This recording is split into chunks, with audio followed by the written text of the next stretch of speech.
Good morning or good afternoon, everyone. I'm so glad to have you here with our Friday Forum. I'm very excited about our topic and our guest today. Kieran, I'm so glad to have you here. Hi, thanks for having me. And we're so glad to have you here too. So, my name is Cyndy McDonald. I am the hostess for the Friday Forums. Now we're offering about once a month talking to subject matter experts in areas that are important to you and your business, your profession, personally, all these different areas we're covering. And so I want Kieran to see where you're from and everyone else to see where you're from. So as you're joining our webinar today, go ahead and put in the chat your name and where you're joining us from. So I'm so glad to have you. As many of you, hi, Susanna, you're one of our first people and you've been joining us. You've been such a constant Friday Forum participant, and so many of you have. It's been so exciting because I've seen your names and appreciate it when you reach out to me, you email me. Don't forget to include us in tags and your different social media. And I really, really appreciate that. My Friday forums are offered through mindful coaching groups that I offer, and those will start up again in January. So, Kieran, you can see we've got people from all over the world who are all anxious to hear a little bit about college essays and how we all work with students in this area, but we all have struggles in that. So I was so excited that you're able to join us. So welcome, Kieran. Yeah, thank you. So tell us a little bit about yourself. What's your background and how did you come to be an essay coach? Well, I got into it, long story short, from writing myself and also from I consider myself a writing teacher for a really long time. So in undergrad, I went to Rice University and I had a double major in not writing fields. I did studio art, mostly drawing, and I did cognitive sciences, which was essentially advanced psychology. But in both, I was really interested in how language works and particularly how writing works. A lot of my drawings were writing based. And then I looked at my transcript the other day. I think it was my junior year, I finally took a writing course, even though I'd always been interested in reading and writing, but I took a writing course with a really brilliant woman named Marcia Recknagel. And then I started taking some more. And even though I never actually declared an English major or really took any other English courses, after that, I applied to an MFA program in creative writing in fiction and ended up going. I got accepted to a couple of places, picked one, and went to the University of Mississippi. But to go backwards a little bit, the biggest thing for me in retrospect when I was preparing to talk to you was the memoir class I took with the same person, Dr. Recknagel, was very much like a sort of a creative writing workshop for something like a personal statement. We just sat in a circle, talked about our lives, and talked about our lives in order to improve our writing, which is not at all what you do in other types of writing workshops.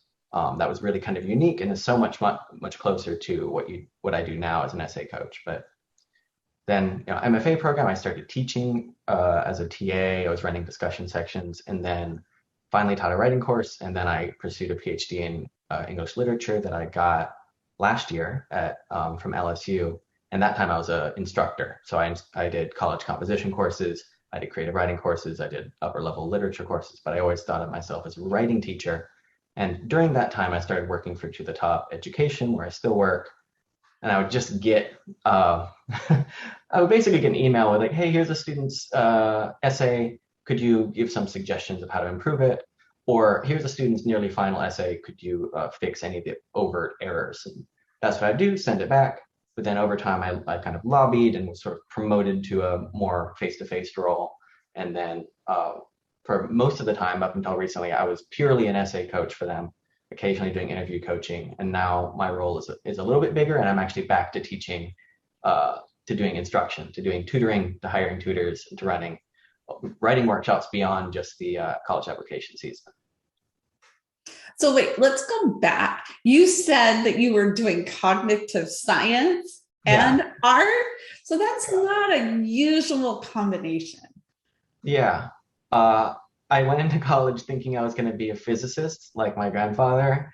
And then I forgot that by the time I actually showed up. So they were really confused when I didn't. I was like, why am I in a physics orientation? I don't want to do that at all.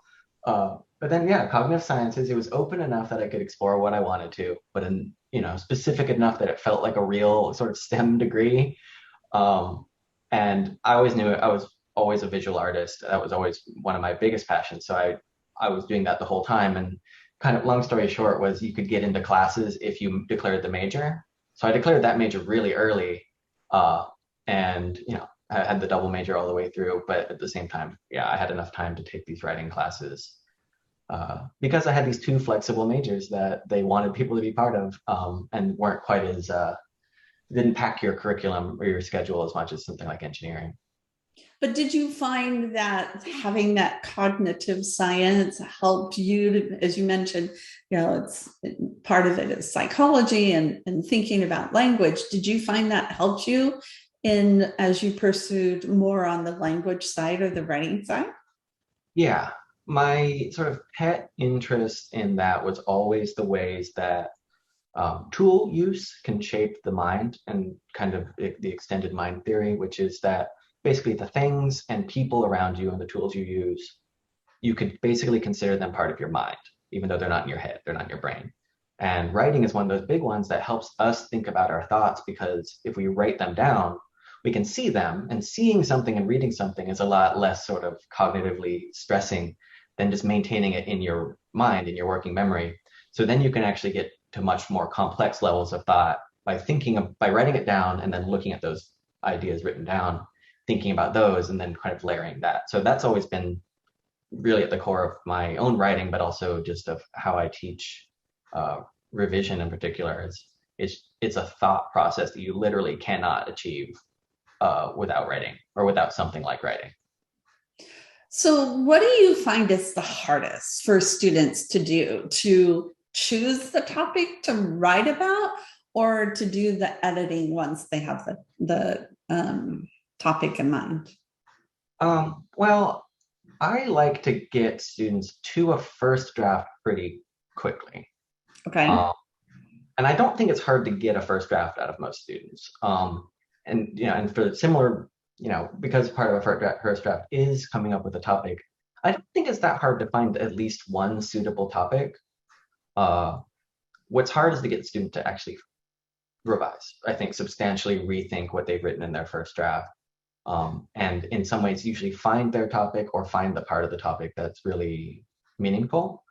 So the initial stuff, the like deciding on a topic, I don't think is that hard because as much as I might pose it to the student as deciding on a topic, I don't think they really decide it until they're done with the essay. Like they're still sort of searching for it. If I'm doing my job and they're doing their job, the writing itself is sort of a path toward that.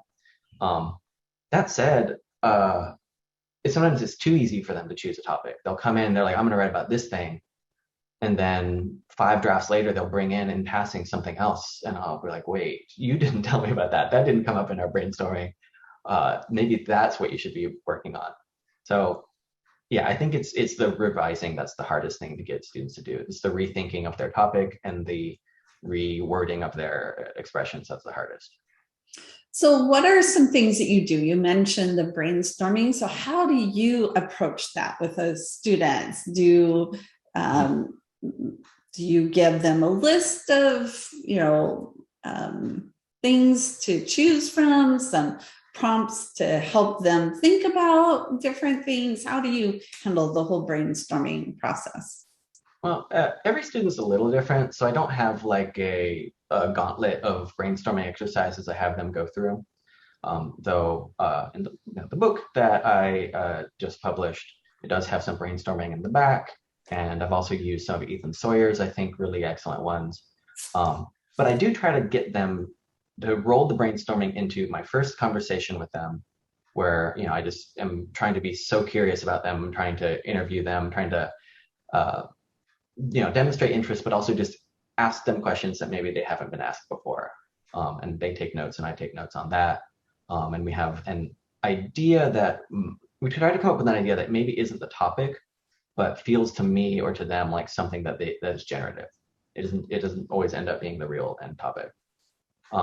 But for actual brainstorming, I think one of the best ones is anything that gets them thinking figuratively or symbolically in an intuitive way. And one of the best ones is sort of an object exercise, which Ethan Sawyer has the essence objects, but it's also a pretty common just writing prompt is to write about an object that means something to you or comes to mind, because it just gets them making connections between the abstract and the concrete, between the symbolic and the literal, between themselves and things outside of themselves.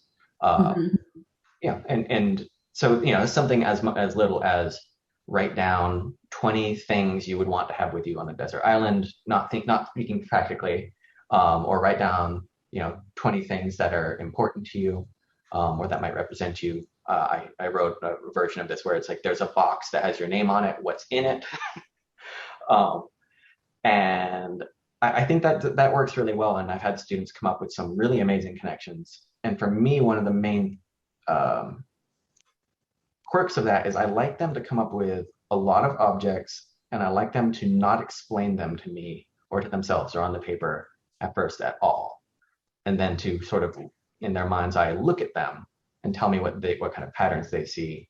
Because I think sometimes people have stories or symbols that are too built up and they're not actually that interesting. It's like, oh, this represents my dad because he always wore these glasses. Like that's not always that great, but I think letting them take the time to notice what they've chosen before they start to explain it, that moment in between noticing and explaining is where the deeper thinking comes in. So, and we're starting to get some questions. So I'll remind people, put your, if you have a question and things, we'll definitely, that's what the conversation is, but go ahead and put them in the question and answer, because then if we don't get to them, we'll be able to get back to you. So, so I'm going to go ahead and post, so Rebecca asked, and she works with a lot of international students. She has a lot of diversity in her students. But if you have a student applying to a super highly selected college, and we all face this, so they've got, especially now with test optional, those of us that just finished NACAC and these conferences, if they don't have test scores, what are they going to look at? The essays are being more, they're being weighted more in the application process, right? And so that is kind of putting more pressure on students and on us as their advisors. So the students applying to highly selected college, but their essays are just basic because developmentally, we're asking students, and Elizabeth Stone has talked about this in her book too. We're asking them to do something developmentally. They're not necessarily ready yet. So, what are your recommendations? They don't have those level skills yet. And the other challenge that goes along with this, and this is what I see a lot with my students, is they've never written about themselves.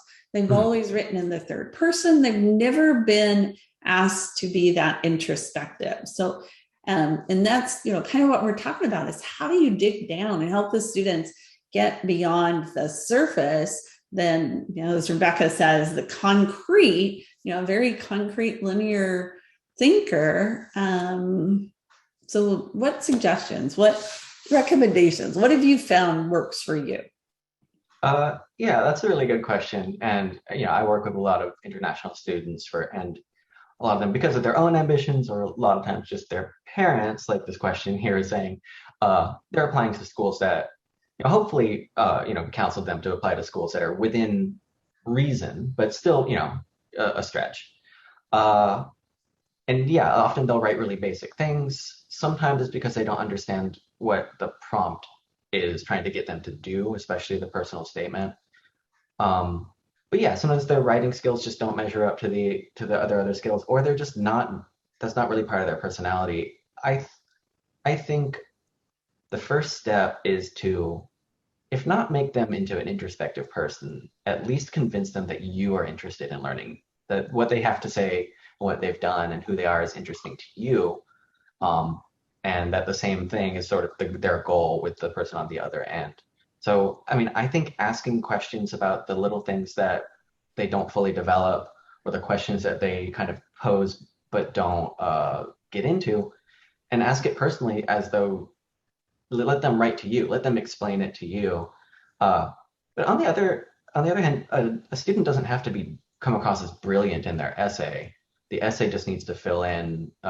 They just need to take the opportunity to fill in some of the gaps, or sort of enrich or deepen their application as a whole. So if they're a pretty concrete thinker, then if you can lead them toward a topic that's maybe a little bit more surprising or creative or soft, maybe that's enough to kind of flesh them out as a person in the context of their application as a whole. But yeah, it's for me, I try to find what I find the little crumbs that I find interesting in what they're giving me. Sometimes it's like, squeezing blood from a stone, but but if you show that and you kind of do your investigation, you push them to share more, it'll naturally show up in the essays, I think. And at the same time, if they're not coming across as totally brilliant left brain artists, then that's fine. It's totally okay to do that. It is, and I've actually done a session before too, with Susan from the Wild Writing Workshop. Is like when to let go. At some point you can only go so far with a student on their essay, and at some point you just have to call it good. But the challenge then becomes from the parent side. So let's go back to a question that Cheryl has. She says, "What are some examples, these specific questions that you might ask to get to know your students?" So I'll share a little bit about what I use, but what are some things that you use? You use this essence, and is that in your book? I'm going to show everybody your book, and we're going to talk about this at the end. So is the essence in your book here? I know you have quite a few activities it's in not, there. because I didn't want to overlap too much with, I think, With college Ethan. essay does such a good job of sharing it that I don't really, um, Okay. uh, like, I'm trying to find my actual questions that I always ask people. But one of the main things I always ask people is just, I want to know their biography, because sometimes they truly have not considered every step of what has occurred to them. Mm-hmm. And maybe they'll Right. only remember one or two things. And sometimes, I find it really, like, I've dropped the ball because sometimes they'll slip through something like, oh, and then I moved across the country when I was in ninth grade. And it's like, oh, wait, what? Or you transferred schools, or your dad got sick or something. And like, I just need to know that practical biographical information as though I was a biographer.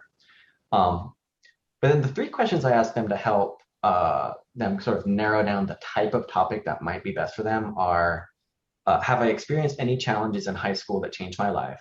Which would lead them to one of those kind of more classic problem, I call it problem essay, but would be a sort of a challenge essay. Um, Another is there a part of my daily life that I can't live without? Um, Oh, which can come that's up a with some nice. pretty interesting ones. And the third one is, do I approach the world differently than others? And I'll usually find that students will have, a yes answer to one of those and can elaborate on it. And you can get really, really interesting ones when they have more than one that can tie together. Um, so yeah, those are three questions. Have I experienced challenges in high school that changed my life? Is there a part of my daily life I can't live without? And do I approach the world differently than others? And personally, when someone says yes to the third one, I'm like, okay, great. There we go. Like, that's going to be a really fascinating student to work with. And the other ones sometimes lead to, yeah, maybe if you have a really literal minded student, then those might work a little bit better, but they can all lead to really great essays So eventually. what caused you to pick those three questions, Karen? Yeah. Well, to be honest, several years back, I was using college essay guide, a four-part structure, and my international students didn't understand what a montage meant. Uh-huh. So explaining it, so I think having these three P's, which is problem, passion, and persona essays, I realized that it covered pretty much every successful essay that a student had produced for me or with me or that I'd read.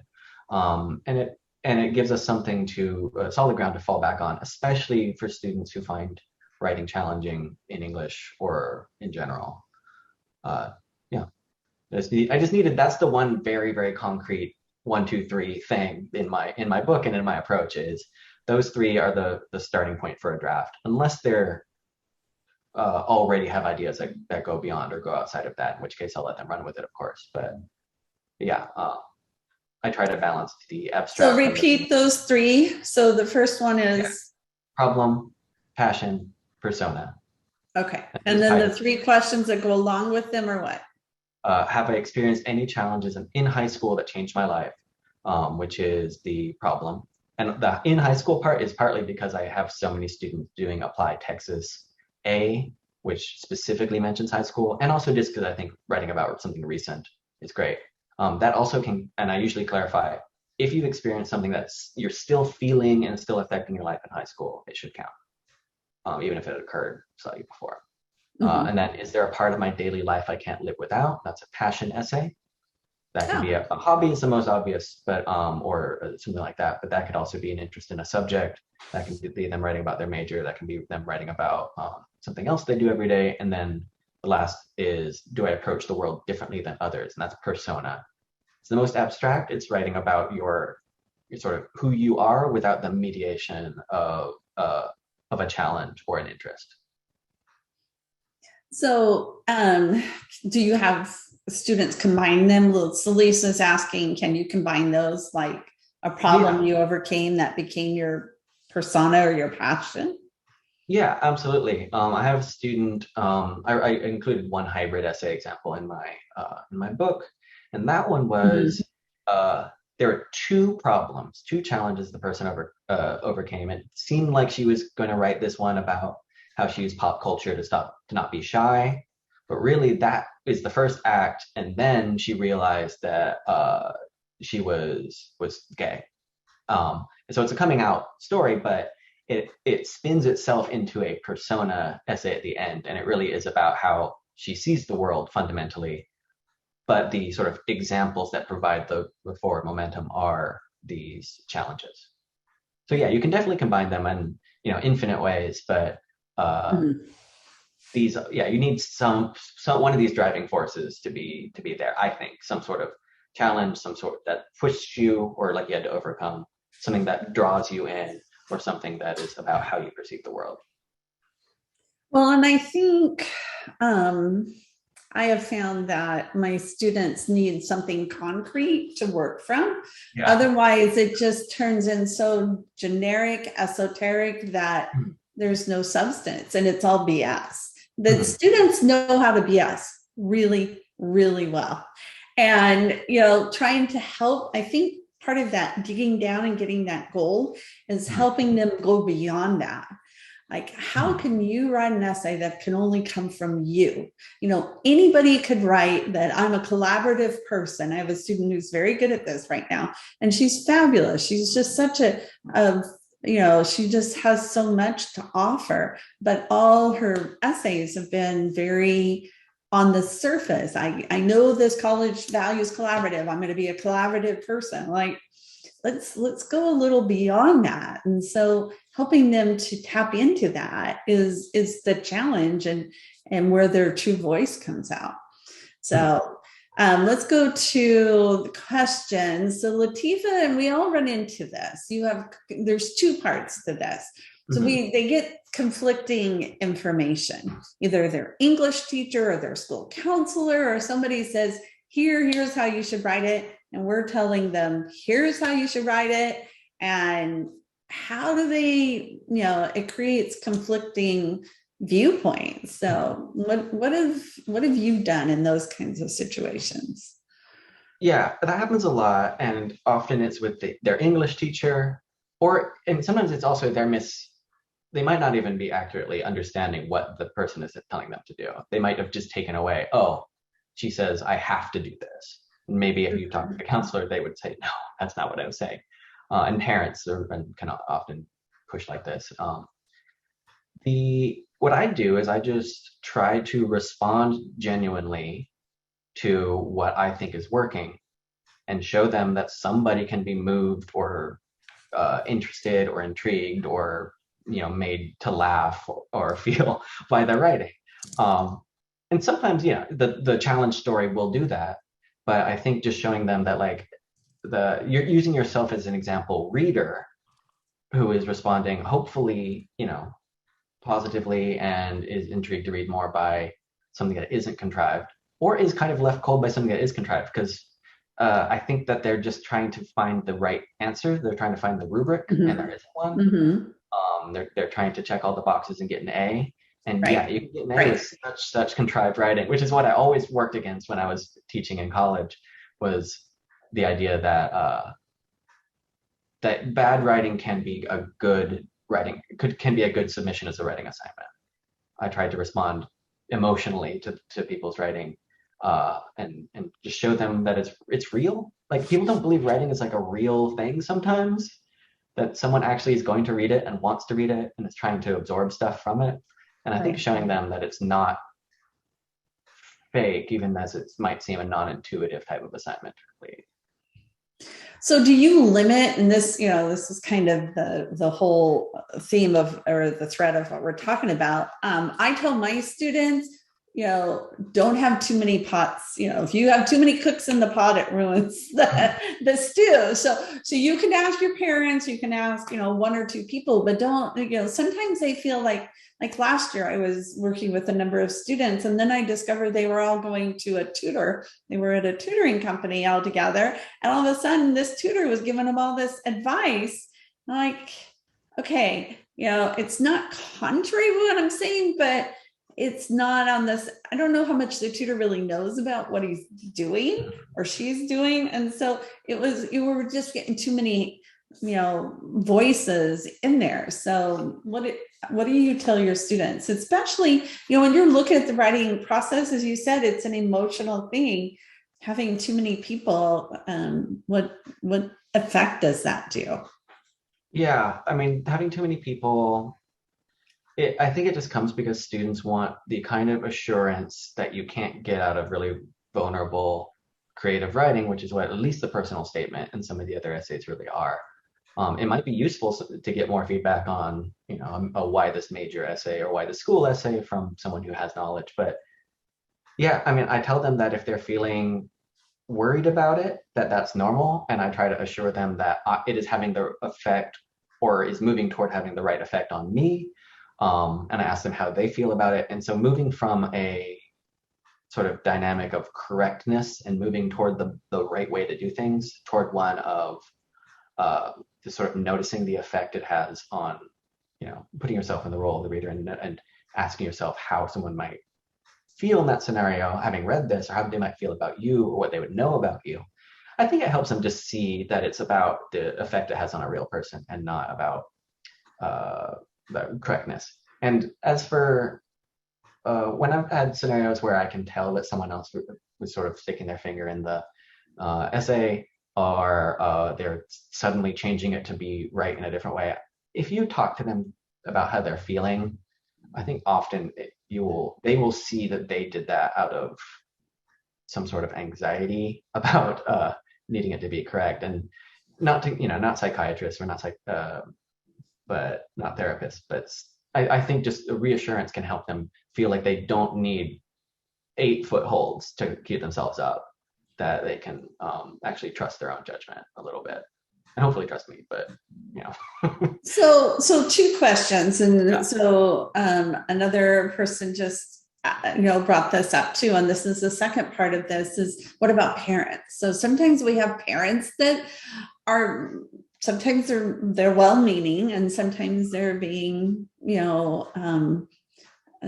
they're overstepping, let me put it that way, and they'll contribute to the essay. Or you may even feel like, Kathleen says, her parent rewrote the essay. So how do you handle that?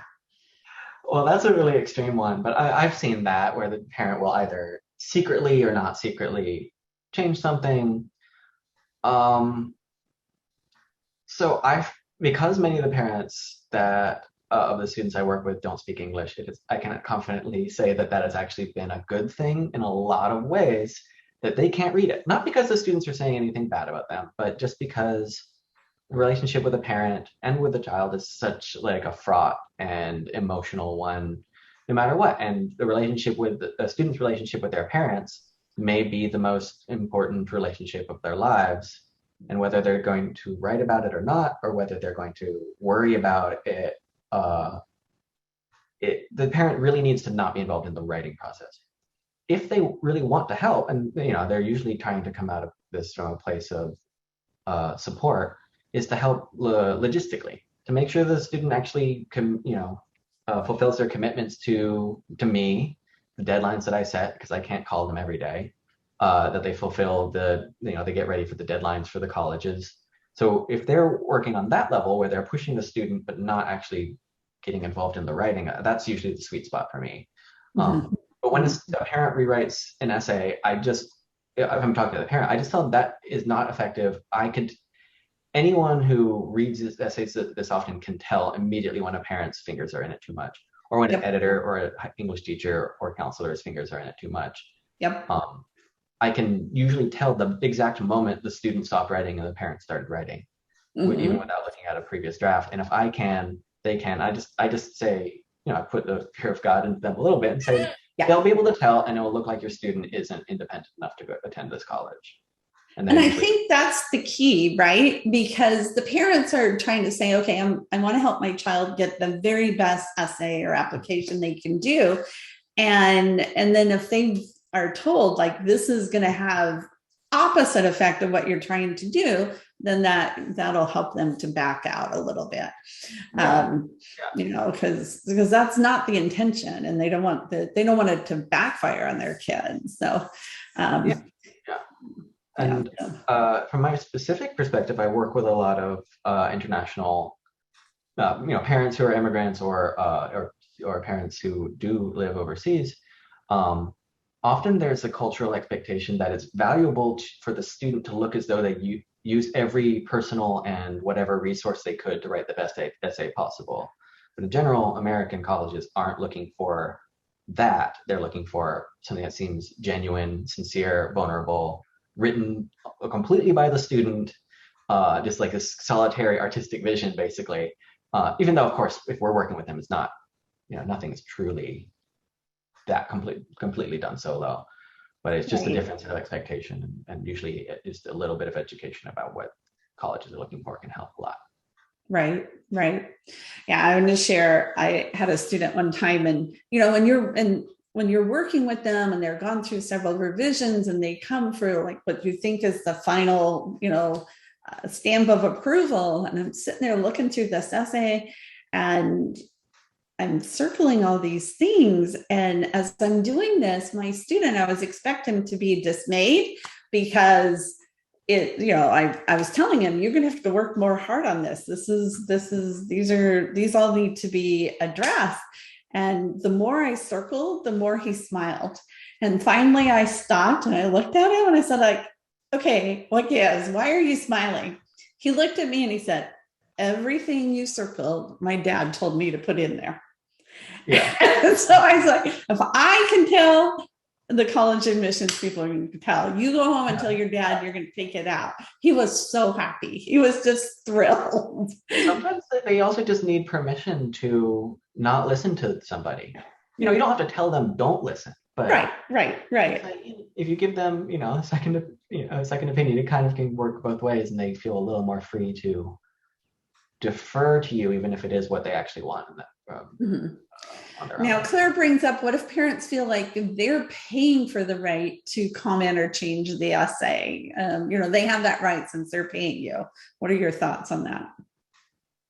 I mean, that's a good question. I still think you just can go into the realm of practicality. Ultimately, if they don't want their student or their child to write about a particular topic, it's very difficult to do anything about that. But I think just saying, practically speaking, this will be a better essay if you're not involved in the writing part only, and giving them some other way to be supportive is the way to do it. And sometimes you can maybe deflect it onto yourself and say, well, what do you think is important about your child? that they may not be telling me. Right. And sometimes parents actually do have great insight. And then you can bring it up with the student and ask, hey, do you want to write about this? Your parents said you had a really hard time when you first moved here, or your parents mentioned that you lived in this place, you didn't bring that up. You want to talk about that? Um, it's just giving them a place to put their anxious energy, Yeah. basically, is and assuring them that the hands-off decision is the most effective one, which is really tough. Yeah. Yeah. Well, and I know a lot of times with parents too, and I've experienced this, they realize, I mean, the senior year is in the US, and I'm sure international as well, is very stressful. I mean, they're doing a lot of things, especially now that COVID is, subsided a little bit and schools are, or it's being managed, let me put it that way. Students are back in school, they're back doing activities. Some are probably more full strength than others, but I've had parents who've said, oh, my child's at the soccer tournament or tennis or whatever, so I'm just going to fill in this part of the application. And it's not what they should be doing, but giving them another place where they can work and help their student, I think that's been a very productive approach. So how much time, Kieran asked, what do you think is a reasonable amount of time to spend working with the student on a personal statement? Like, 20 drafts, 5 drafts, like what do you find is, because as you said, there's kind of like that sweet spot, you can overdo it, but maybe, underbake it or overbake it. So what do you find, Kieran, in that regard? That's tough. I would say, the bare minimum would be, I guess it's not number of drafts, it's number of sort of rethinkings or actual revisions where something substantially changes. Because I've had students do 10 drafts and they're very, very incremental changes that probably someone who'd taken bolder writing choices could have achieved in 2, 3 drafts. So, I think that most essays will need some sort of reckoning, major reckoning in some way at some point. And if that hasn't occurred yet, maybe the student really hit the nail on the head the first time, but maybe it means that they're holding out on something, or it could level up one time, at least one time. If it gets into double digits, though, that does say to me that probably it's just waffling. And I've also run into the very common thing of, after 5 or so drafts, especially very ambitious, very anxious students will completely rewrite it or create a new version. I had a student who split into 2 versions on the same topic and asked me to help choose which one was better. And I actually thought the new one was better and said so. And so she wrote a 3rd version that wasn't it wasn't a revision of the second one. It was just another one. And then she wanted to rotate them to different schools. I was like, you just don't want to give up on them. But for anything like that, it's just going back to practicality and, asking them, do you see that there have been major improvements between your drafts? Because in that case, I think they're just going to be channeling their anxious energy into something that isn't effective. Or you just steer them toward the supplemental essays. But to put a number, 10 is high, but I think 5, 6, 7 is probably pretty good, as long as there's at least 1 or 2 real rethinkings in that process. Yeah, a matter of just, and this is another question people are asking, and I love, we're having all this wonderful chat. And so we support each other, and we all are in the trenches. And so this is great. I love this. But like syntax and grammar and punctuation, how much attention do you pay to that? And especially from an international perspective, I know that, for international students, this is a different aspect of it. So talk about that a little bit and how you view that. Well, practically speaking, my approach has always been big picture to detail, right? So I don't fix mechanical errors, until the very last draft, unless I'm actually confused about what they're saying. In which case, or it's a very, very crucial expression that I think could shape the essay in some way, and so pushing them on clarity of expression matters. But for fixing anything, I don't worry about it. And when I do fix, I follow just what is wrong according to standard academic English. I don't make it sound better or something like that. And I usually wait till the very last draft And sometimes I have to deal with their shift their expectations a bit because especially international students and especially students who are accustomed to their interactions with English being putting things up that they either feel are or really are being evaluated. Um, a lot of international students and a lot of students whose English is more difficult for them will send something to me and say, please tell me what's wrong, or please fix this. And they actually want me to start fixing errors or pointing out errors in their writing because that's actually their comfort zone.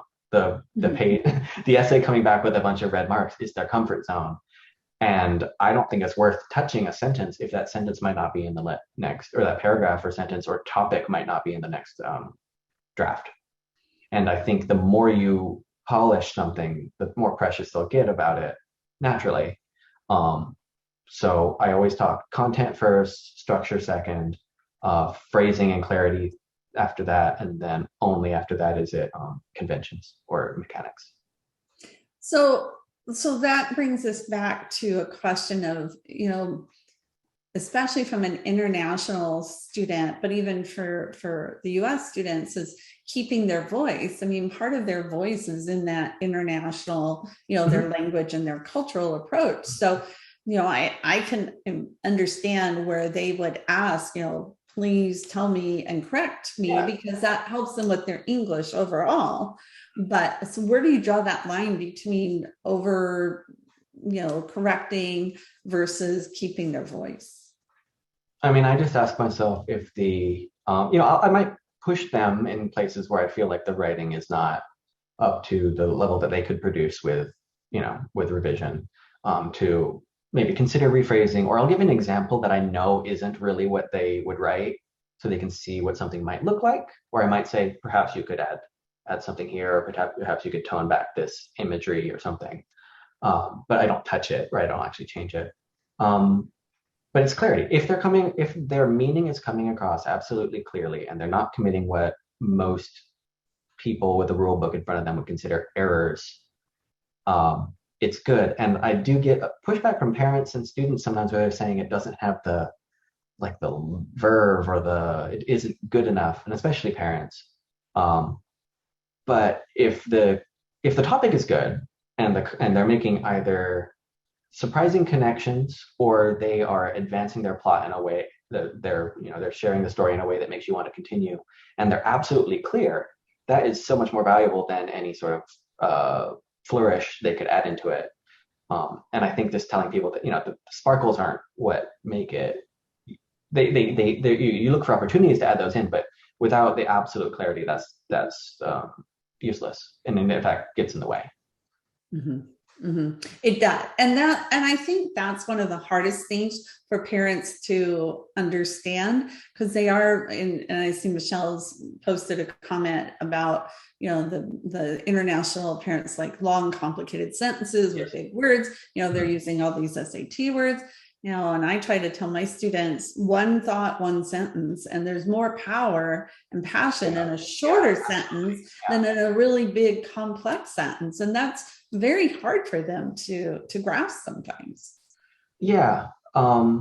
Speaking of that, it's not just the flower language, and I'm sure everyone sees this.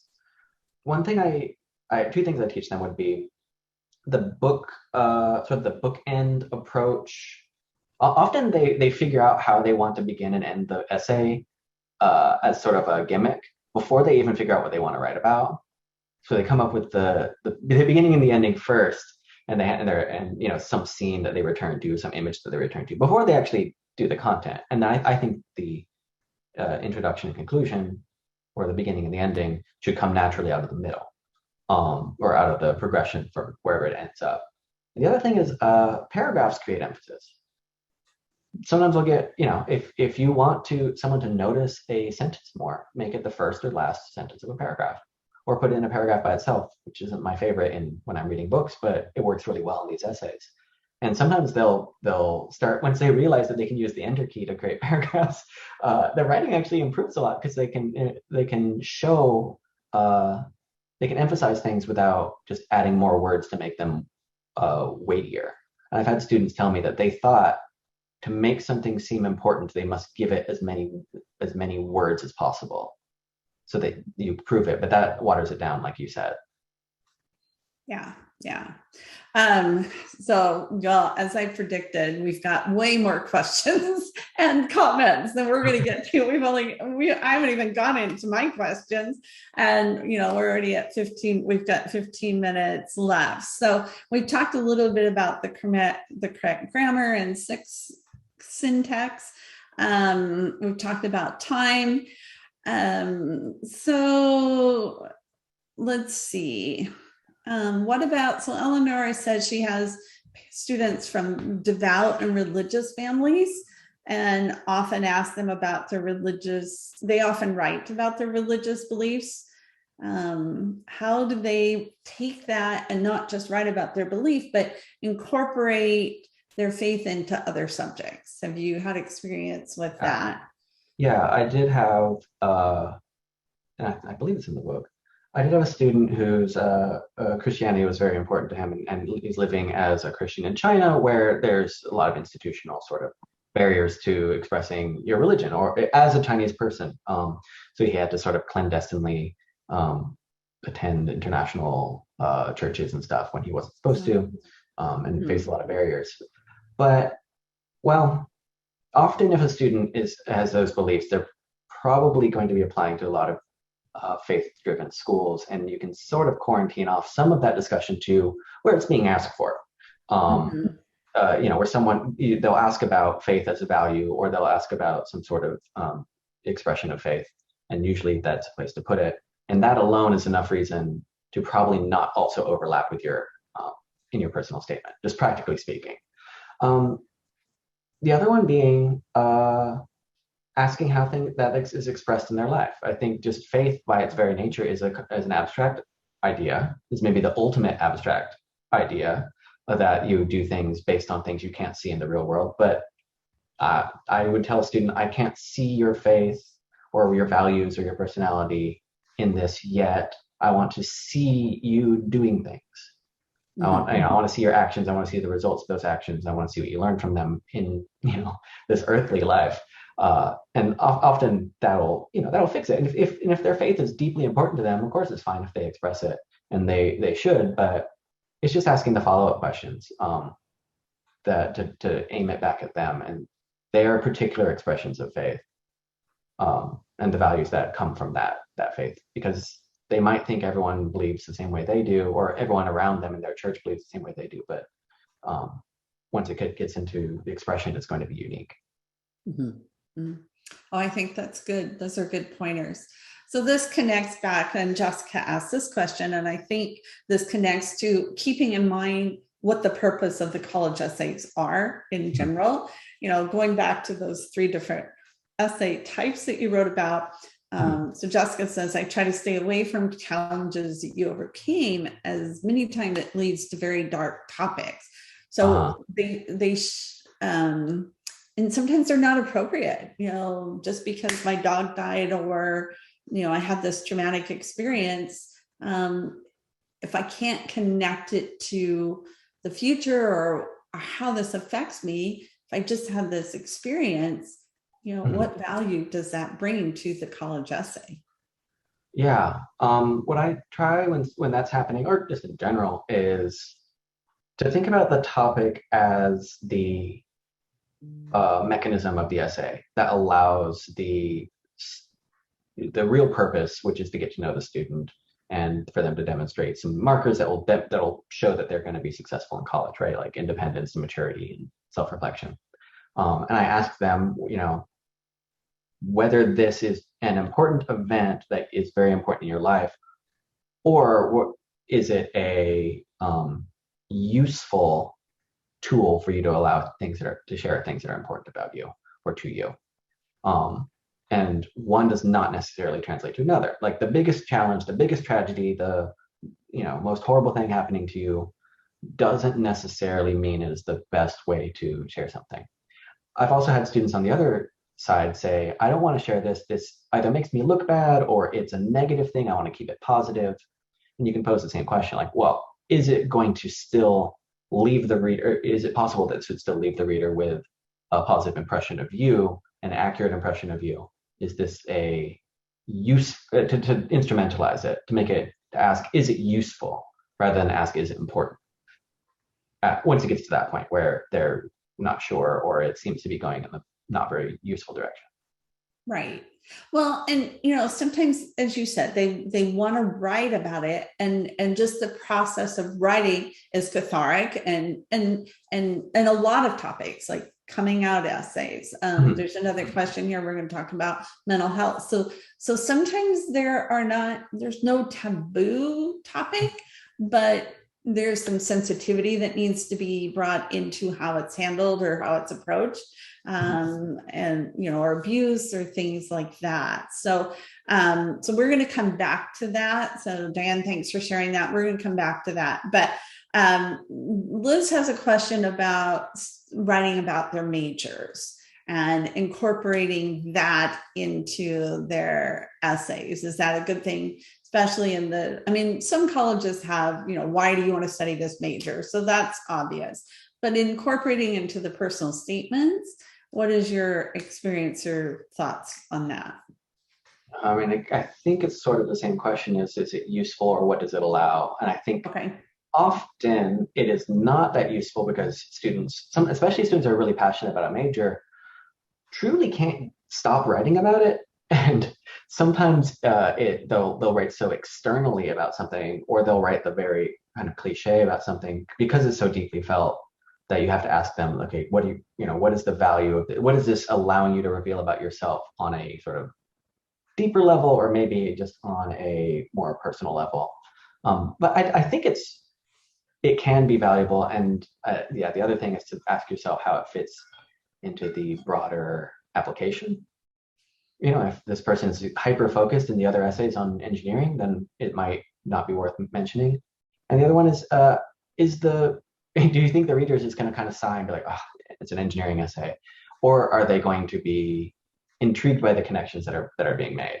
And sometimes a good thing is just do it, the left turn at the end where it goes into the major.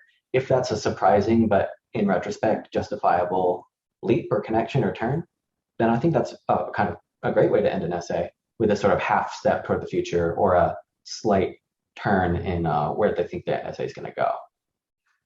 Well, and part of it also is what colleges you're applying to, too. Yeah. Right? If you're applying to Caltech or Georgia Tech or something like that, it's talking about your major and why you want to study there, or not that particular school, but why you want to study that topic can be very appropriate versus, a more liberal arts type of program. Yeah. So going back to a question that somebody had mentioned in the chat earlier, there's a huge difference between how the college essays are used here in the US and the UCAS. And so working with students, I'm sure you've worked with students who are applying to both systems. How do you help navigate, here's what the UCAS essay is about, and here's what the personal statement, quote unquote, in the US is about? So it's also, a similar issue comes up with, which I see much more often is University of California, PIQs versus the personal statement. And generally speaking, I will start with the personal statement, and they'll have already worked on that. But by the time they get to the UCAS or to the UC essays. And really, I kind of tell them that the UCAS essay and the UC essays, you can imagine a bit more of an adversarial reader who is not sure whether to believe you in some ways. So you can provide more evidence, more sort of airtight connections between things, more proof, and less sort of exposing your vulnerable side, your underbelly, or whatever. It's just a much more of a sort of professional approach. And in UCAS in particular is very similar to a grad school personal statement or a statement of purpose, which I have obviously a lot of experience with, but on both sides. And I will be a little bit more, not heavy-handed, but I will tell them in a lot more specific terms what questions they should answer, and that they must provide examples for each one. And sometimes I'll even give them a paragraph by paragraph thing to start with. And then that's when you can, once that's done, that's when they can bring in some of the, maybe the magic, the interesting parts from there and sprinkle that in. But yeah, it's just so much more practical. And I think it's easier in some ways for students who are driven enough to want to study abroad. Yeah, they can answer the question usually. The opposite is when they try to write the UCAS personal statement for their U.S. Common App personal statement. How to teach them to be more introspective is difficult. Yeah, the UCAS is much more straightforward than the US version. So we have a student. I'm very glad to see Liberty has joined us. She's a homeschooled student. So she says, the colleges I'm applying to are only taking my test scores and my essays. What qualities are colleges looking for you to bring out in your essays? I'm in the revision stage of my essays and I'm kind of stuck. Almost all my essays cover deep or emotional topics. Is it possible to go too deep? I'll answer those in reverse order. It's not possible to be too deep unless that depth is leading you to be very, very abstract. And it can be possible that essay is only describing your feelings or only describing your ideas and not showing what your life is like or how you express those in your real life. So I think concreteness is really important. Concreteness and specificity, rather than worrying about deep versus shallow or something like that. Because your actions can manifest themselves as a result of very deep feelings, and sort of vice versa. The qualities, maturity, which you can demonstrate through the way you write, through the maturity and preparation, through the fact that it is obviously revised, that it's error-free, that it seems to be approaching topics in a way that treats their weight seriously.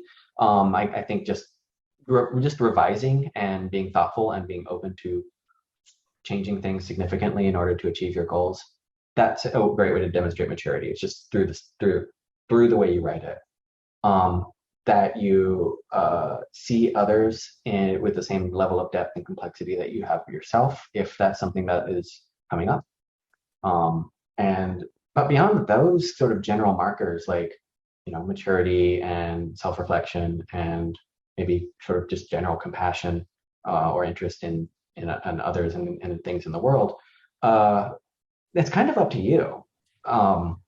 As long as you are revealing qualities that are interesting when thought about together and not maybe obviously fit together, it would fit together in the same person. I think as long as there's a diverse level of qualities that you're showing how they manifest in your life, while also demonstrating maturity, you're probably set. 4 or 5 qualities that probably other people don't have those exact ones would be pretty good. And just also fit, how does it fit into the fill the gaps in your application? Can you take the opportunity to demonstrate values or qualities that don't come across from your transcript or your test scores or your activity list? Yeah, something, as you said earlier, something that fills in. And I think that's the other thing too, that a lot of times gets lost in the whole essay process, is that it's part of creating congruence in your application. If you did this activity, are you going to write about it? Or if you have this interest, are you going to write about it? Or, something kept you from doing something, then that's not on your application, then you can write about it. So it's adding more depth to it. And so, but we are like totally out of time. So I want to cover 2 more things. So tell us how listeners can learn more about your book. I've started it, I'm digging into it. I love the 3 types of essays approach, the passion persona. You've also got problem essays. So that's a topic we didn't even get to, do you write about anxiety or eating disorders or some of those different topics? And, so how do they get a hold of this? You can find it on Amazon. It's called Let Me In. I always forget the subtitle, but Let Me In, the Practical College Essay Guide. And my name is Kieran Lyons. So you can find that on Amazon as a Kindle book or as an actual paperback. If you order it today, if you're watching this live, you can get the Kindle version for free. But if you want to learn more, I'll put it our website is tothetop.education.com, and my email is Kieran@tothetop.education.com. If you want to get in touch with me or clarification about anything. But yeah, it's on just Amazon right now. There should be a link in the email that you sent out this morning. Yep. And you can always go ahead and get in touch with me if you have any questions, or if you need essay support or some other type of help, I can hopefully direct you toward resources or do it myself. Absolutely. And so I've put the link to the Amazon in the chat.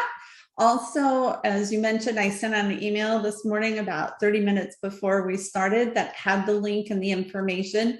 Everybody that was registered at that time got it. I'm sure there are people who registered just in that last half hour. So I'll go back and review that and resend it out. Also, I wanted, people are welcome to reach out to me as well, or go to Cyndy at cindymcdonald.com. The recording from this session will be there. It'll be as a podcast, and also it'll be posted to my YouTube channel. So you'll have access to it there as well. And my YouTube channel is Cyndy's, Cyndy McDonald at YouTube. Also, we have a situation that's arisen this week where I know a number of people are not being able to they're looking for essay coaches. And so, many people are using Prompt, and Prompt is a fabulous program. I've had them on my show before. But they've reached capacity. They've got way more essays than they have capacity to handle. So people are looking for alternatives.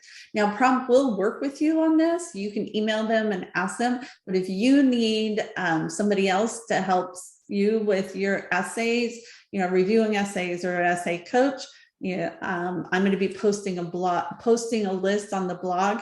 I've talked to Wow Writing Workshops. They have a list that they can offer. I've talked to Rebecca Josa. She has an essay app, and she has capacity. I have a couple other people. If you want to be an essay coach or have capacity, let me know. Send me an email, and I'll add you to this blog resource that I'm creating. So let me hear from you. And we're here to support each other. We're here to support our industry, and just make it happen. Because right now we're just we're all slammed. So thank you again. Thank you, Kieran. This has been fantastic. I mean, it's just the questions have just been fast and furious. So thank you, and thank you to the top and Michelle for having you be here as well. So next month, I will have another one in November. I think it's like November 8th, 10th. Anyway, we're going to have Steve Colley, and he's going to talk about, it's going to be in time for Veterans Day. So we're going to talk about the military and education and helping veterans. And he's worked at the Pentagon. He's very, very well versed. He used to be one of my UCLA students. So I'm very pleased to have him. So look for information on that. It's actually on my website right now. So you can register for that now at cindymcdonald.com. So Kieran, have a great time. Thank you very much again. And I hope everybody takes advantage gets that Kindle version. I know this is what I'm going to be reading this weekend. So I hope everybody else does too. So thank you for your advice. Thank you. And good luck, everyone, with the early deadlines. Yeah, no kidding. We're all counting down, right? All right, everybody. Thanks, everybody. Thanks for being here. Pass the word. I appreciate it. Thanks, Kieran. Talk to you soon.